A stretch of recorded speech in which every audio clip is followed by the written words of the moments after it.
My name's Leanne Hughes from the British Geological Survey, and this year I'm working on the Arctic Meltdown project at the Royal Society's Summer of Science exhibition. I was inspired to become a scientist because of a natural curiosity about the way the world works. How does it look? Why does it look the way it does? And the best thing about being a scientist is the mix between field work and office-based work, so you get to see a piece of science right from the beginning to the end, collecting the data and writing the whole bit up, but the best element's definitely the field work. If I wasn't a scientist, I'd probably become a teacher, because I really enjoy working with young people, and that natural curiosity they have is exactly the skills that you need to be a good scientist. If I could go back in time and meet any historical figure from the past, it would have to be Mary Anning, who was an early female paleontologist in the 1800s, and her work led to some of the pioneering discoveries about evolution.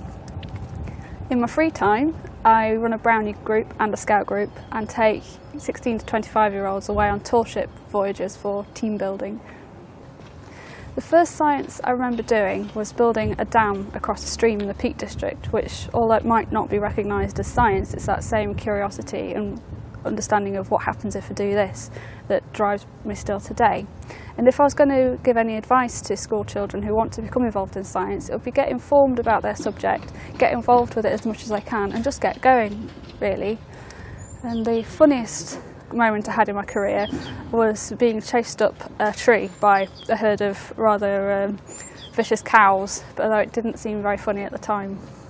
What could I not live without? Well, that's a really tough question, because we can live without most things, but I don't think life would be worth living if we didn't have cake anymore.